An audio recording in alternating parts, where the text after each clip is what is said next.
Warren, how would you define true success?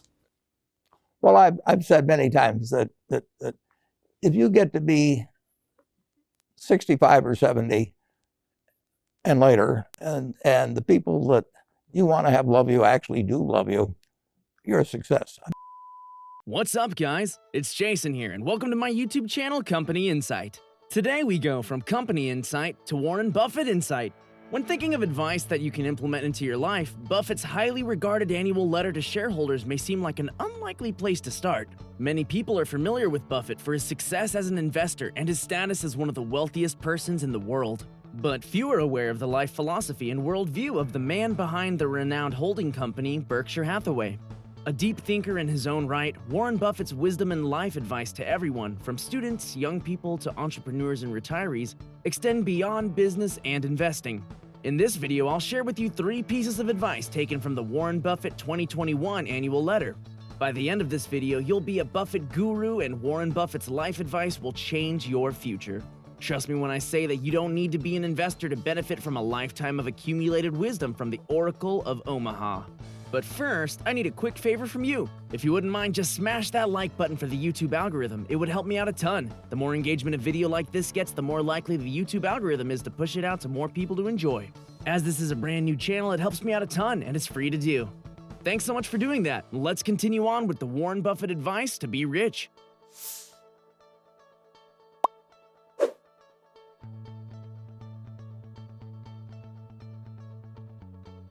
Warren Buffett advice for 2021. Number 1, retained earnings and the power of compounding. The numbers are almost unbelievable. Buffett's investment track record has delivered yearly performance of 20% from 1965 to 2020. That means if you had invested in 1965, your investment would have gained over 2.8 million %. Oh my God! For perspective, the average annual performance of the S&P 500 was only up 10% yearly over the same time period. The secret formula to this outsized performance? Retained earnings and the compounding of those earnings. Retained earnings. When a company earns a profit, this is a good thing. When a company has retained earnings, this is even better. This means the company still has money left over to reinvest in its business. This money is management's responsibility to put to good use doing things that will increase shareholder value over the long term. Generally, this surplus is plowed back in order to continue growing the business. Retained earnings put to good use is a healthy sign. Increasing shareholder value can lead to an increased stock price over time, so consequently, savvy investors look to retained earnings as a possible indication of good future prospects. And retained earnings are necessary for the next part of the formula: compounding. Compounding. Over the years, people have described the idea of compounding as the 8th wonder of the world. But what is compounding, and why is it so powerful? Simply put, compounding is an ever-increasing amount being added to what you already have. In the context of finance, money that compounds is money that grows at an ever-increasing rate, so that each time that money is being put to work, it's able to earn even more each time because the return you receive helps grow the overall size of your money. If compounding seems confusing, maybe this analogy will help. Picture a small snowball that starts at the top of a mountain and begins rolling down to the bottom. It starts small and moves slowly, but as the snowball travels down the mountain, it becomes larger by picking up more snow as it moves.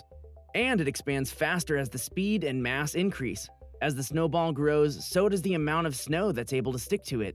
From a company perspective, as its money grows, so does its ability to utilize that money to accomplish key business objectives. This is how many decades of compounding transformed Berkshire into such a valuable company for shareholders and made Buffett one of the world's wealthiest people in the process. However, don't be misled. The bulk of Buffett's net worth came in the later part of his life, not early, and this is due to the time that compounding takes. Compounding can be positive or negative. The financial definition of compounding is certainly enticing, but that's only one application. In relationships, education, careers, or level of experience, positive compounding is the special ingredient that leads to huge accomplishments.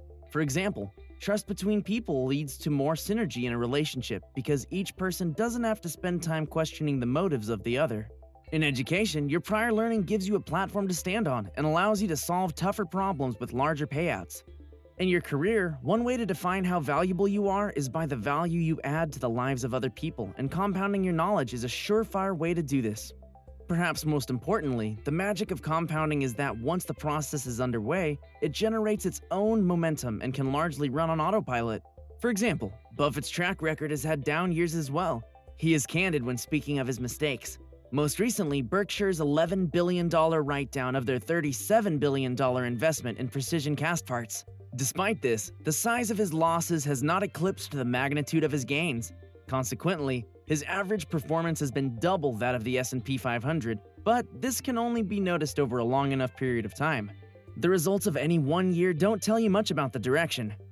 It is important to remember that compounding can be both positive and negative. An example of this can be your physical health. Good health leads to better health and longevity, whereas poor health contributes to worse health, which makes an already bad situation worse. As we've seen in previous videos, a company's health is not static and changes over time. Lastly, the ideas of retained earnings and compounding are both long-term. It takes time to work up to a point where you can retain earnings, and compounding is a process that leads to success over the course of years, not weeks or months. When good outcomes compound, the result can be staggering. Sometimes too much of a good thing is wonderful. Warren Buffett advice for 2021, number 2. Overdiversification leads to mediocrity. We've all been told that we should diversify. In investing, this is evidenced by owning more than one stock, and in life by being a well-rounded individual.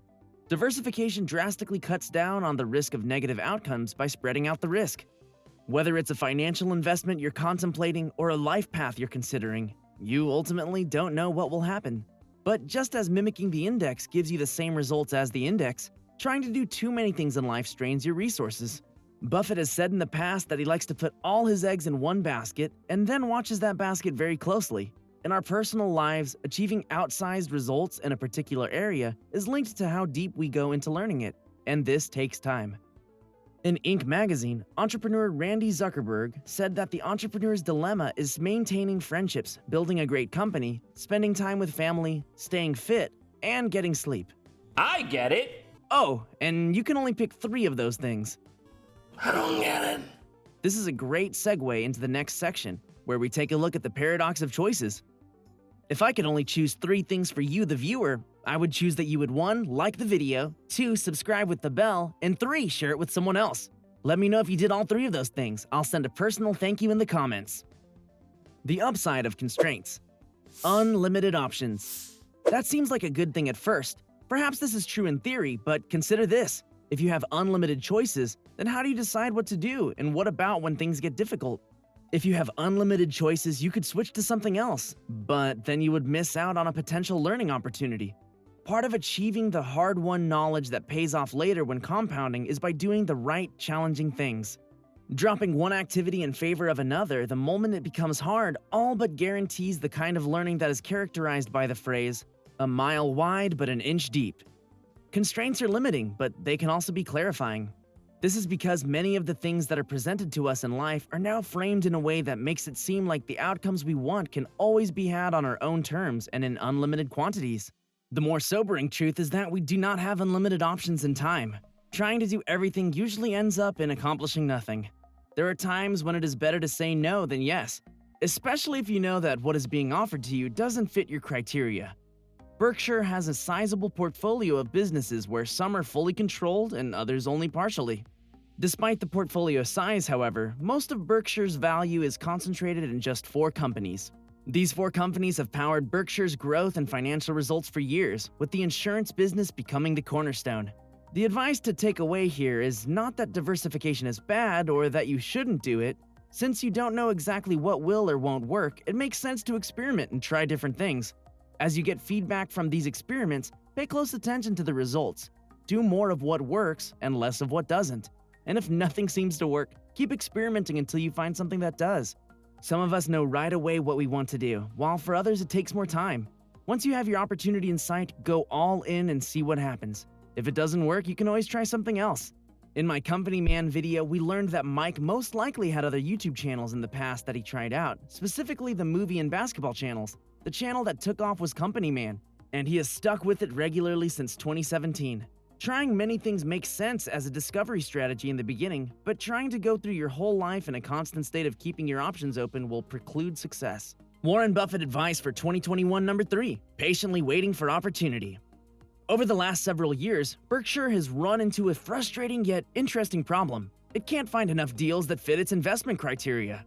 This is due to the investment saying, size is the enemy of performance. When a company has a war chest of cash, the investments it needs to make must be large to deliver meaningful results. Simply taking a position in common stock is no longer the best approach and is the reason why Berkshire has lifted to buying entire companies. Now, let's take a look at how Buffett approaches this situation. Warren says deals are hard to find, but think about the subtext of his statement. It isn't that deals are hard to find. In fact, it's quite the opposite. There are plenty of deals everywhere. But Buffett isn't looking just for any deal.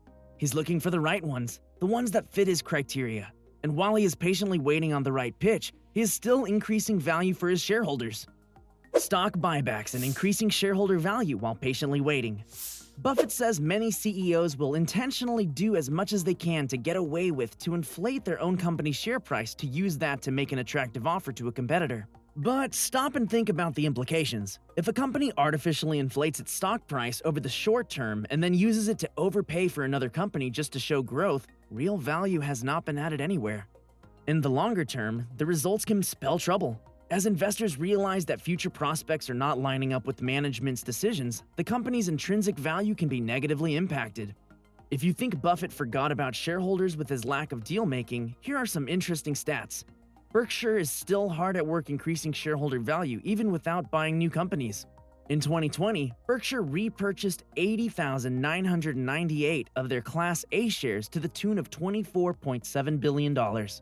Instead of buying back stock when the stock is overvalued, Berkshire buys back only when it believes its stock is undervalued, a practice that falls in line with Buffett's views on investing and only buying when the price is right.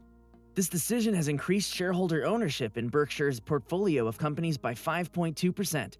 It has also had a positive trickle-down effect into Berkshire's Apple investment. Berkshire's stake in Apple had been 5.2% when the company finished building its position in July 2018. Due to Apple's recent stock buyback initiative, that position increased slightly to 5.4% at an additional cost of $0. Shareholders benefited once again and now own 10% more shares of Apple than they did before. The price of patience is criticism. Investors have frequently criticized Berkshire for either underperforming or barely outperforming the market over the last several years. The critics think that it is their responsibility to spend Berkshire's money, but their short-sighted view fails to grasp one of the key elements of Buffett's strategy. Cash plus courage in a crisis is priceless. Good work so far. The saying you just heard is another quotable line from Buffett. It underscores Buffett's insistence to only buy good deals, and there is nothing like a crisis to suddenly generate a wide selection of possible deals. The strategy was utilized during the 2008 financial crisis and paid off handsomely when many otherwise sound companies found themselves in distressed positions in need of emergency investment. What advice can individuals learn from this? I think the biggest takeaway is patience. Waiting for the right opportunity in life is hard because in the moment, it can seem like every opportunity is the right opportunity. If you know what you want, you can more easily say no to things that don't fit your parameters, like Berkshire does with its deal-making. But similar to Berkshire, saying no to something doesn't mean sitting back and doing nothing. Instead, you're using this time to prepare, to develop, and refine your skills. This may take the form of stockpiling cash if you're Buffett, or practicing your craft. This kind of preparation greatly increases your chances of success when the right opportunity comes, allowing you to strike with a clarity and purpose of will. Conclusion. And that brings us to today. I hope you have found these 3 pieces of advice from Warren Buffett's 2021 annual shareholder letter to be useful. I wanted to present them to you because I believe there are parallels between his decisions as an investor and how individuals can approach making choices in their personal lives. We all want to make good choices with good outcomes, but of course this is easier said than done. Hopefully this video shows you that while the future may be unknowable, there are different ways for you to think about it and prepare for it so that you can increase your likelihood for success and to be rich. So with that said, thank you so much for watching my video. There was a significant amount of research and production that went into making this video possible, so if you wouldn't mind giving the video a like and leaving a comment in the YouTube section below, it would really help out a lot. If you enjoy learning about business and startups, be sure to subscribe to my YouTube channel where I upload new content each week. Thank you again for watching and stay tuned for another episode of Company Insight next week.